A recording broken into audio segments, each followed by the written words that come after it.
आपण पाहतोय पत्रकाराला झालेल्या पार्किंगच्या वादातून पत्रकाराला झालेल्या मारहाण प्रकरणी आता या पीडित पत्रकाराची भेट घ्यायला मंत्री छगन भुजबळ पोहोचलेले आहेत। रुग्णालयात जाऊन त्यांनी या पत्रकाराची भेट घेतली आहे। वाडिया सर ने का वेरिकोज वेन्स किया हुआ है, उसके लिए एंटीकोगुलेशन मेडिसिन पे ही ब्लड प्रेशर सिटी ब्रेक करके आप हमारे फ्रेंड सर को देखा। मैं भी भागा है। हाँ सर में ये जो इसलिए पूरा वो सिटी ब्रेक का कवर करना। हाँ सिटी स्कॅन करून दीपक हे करून पण बाकी असं याला इंजुरी वगैरे नाही वाटत, सगळ्यांच्या डोक्याला मारलं। दीपक सर बॉडी में हम लोग उतना डीप इनसाइड कट नहीं है, बट इसको वाडिया सर ने का वेरिकोज वेन्स किया हुआ है, उसके लिए एंटीकोगुलेशन मेडिसिन पे ही ब्लड प्रेशर सिटी ब्रेक करके आप हमारे फ्रेंड सर को देखा। मैं भी भागा है। तर आपण पाहतोय पार्किंगच्या वादातून एका पत्रकाराला बेदम मारहाण करण्यात आली होती आणि याची दखल मंत्री छगन भुजबळ यांनी घेतलेली आहे। पीडित पत्रकार त्र्यंबकेश्वर इथं हा प्रकार घडला होता आणि पार्किंगच्या वादातून पत्रकारावर हा हल्ला करण्यात आला होता आणि या जखमी पत्रकाराची रुग्णालयात जाऊन भेट घेतली। तर जखमी पत्रकारावर शासकीय रुग्णालयात उपचार सुरू आहेत। त्र्यंबकेश्वरमध्ये पत्रकाराला मारहाण होण्याची ही घटना घडली होती।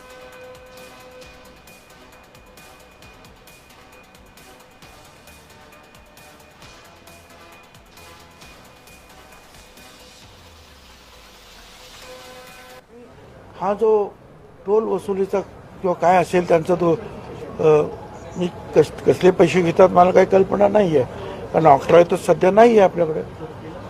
मग ते पैसे कसले जे काय असतील ते, पण मर्डर केसमधले 302 307 असले जे आरोपी जामिनावर आहेत किंवा इतर त्यांच्याकडे हे सगळं काम आहे आणि त्यांची ही सगळी मंडळी आहेत आणि त्यांना काही समजत नाहीत आणि लोकांना आपलं कुशाल मारतात। मी एस पींना स्वतः फोन केला ताबडतोब कळल्याबरोबर वाटत असतानाच, आणि मी त्यांना सांगितलं की ताबडतोब कारवाई करा। आणि पुन्हा आता त्यांना मी सांगतोय की ती कारवाई अतिशय कडक झाली पाहिजे, टाइमपास होता कामा नये।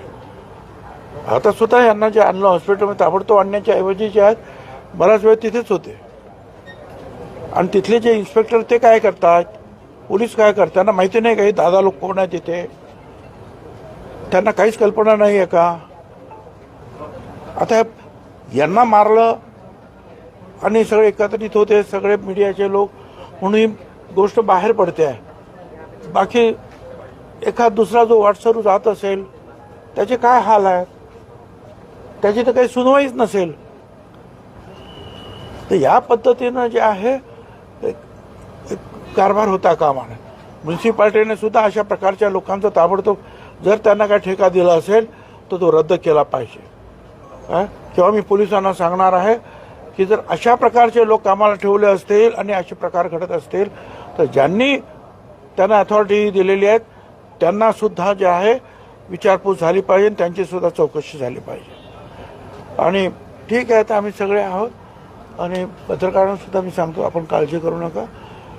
आम्ही सगळ्या प्रकारचे जे आहेत वेगवेगळ्या लोक म्हणजे पोलिसांशी आणि यंत्रणेशी बोलतो, काही त्रास होणार नाही।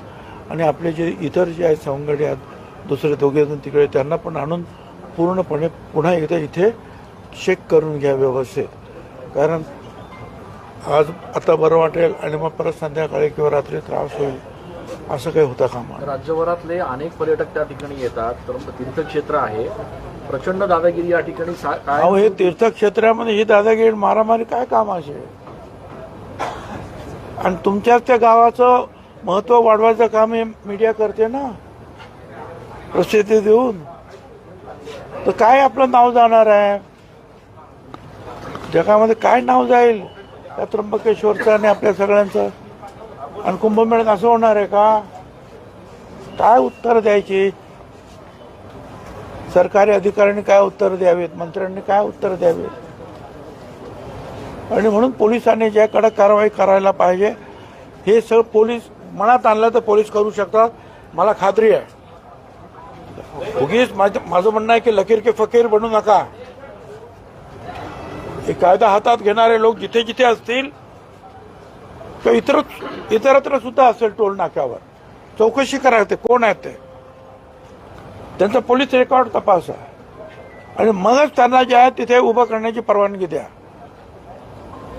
यात जास्तीत जास्त गुन्हेगारी पद्धतीचे आणि नेहमी होतं त्या ठिकाणी. आता आणि याच्या आधी सुद्धा आपल्या पत्रकारांना नेहमी तिथे अडवणूक झालेली आहे. साधी पार्किंग नसताना ज्या ठिकाणी पार्किंग दिलेलं नाही परंतु त्या ठिकाणी सुद्धा ते पार्किंग करतात आणि वसुली करतात आणि कोणत्याही गोष्टी. मी आता बोललो ना की आता ज्यांनी त्यांना ही अथॉरिटी दिली त्यांना जाब विचारावा लागेल आणि पोलिसांनी इन्स्पेक्टरनी त्यांना बोलवून घ्यावं. कुठल्या प्रकारची माणसं तुम्ही नेमली,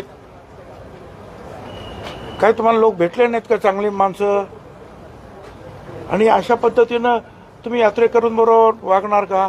आता हे नाशिकचे सगळे पत्रकार मीडिया त्यांच्याबरोबर ही वागणूक, आता जगभरातून जेव्हा लोक येतील तेव्हा काय वागणूक देणार आहात तुम्ही? माझा या ज्यांनी त्यांना ती अथॉरिटी दिली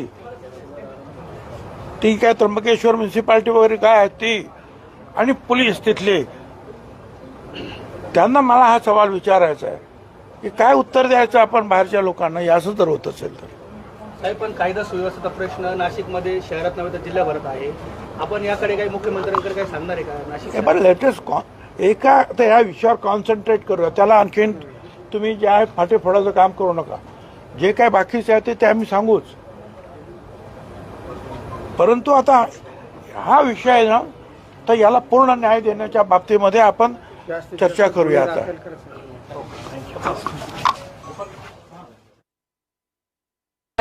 नाशिकमध्ये त्र्यंबकेश्वर इथं पत्रकाराला झालेल्या मारहाण प्रकरणी छगन भुजबळ हे प्रतिक्रिया देत होते. छगन भुजबळ यांनी या पीडित पत्रकारांची भेट घेतली, तसंच या सगळ्या संदर्भात लवकरात लवकर कारवाई व्हावी अशी इच्छा त्यांनी व्यक्त केली आहे.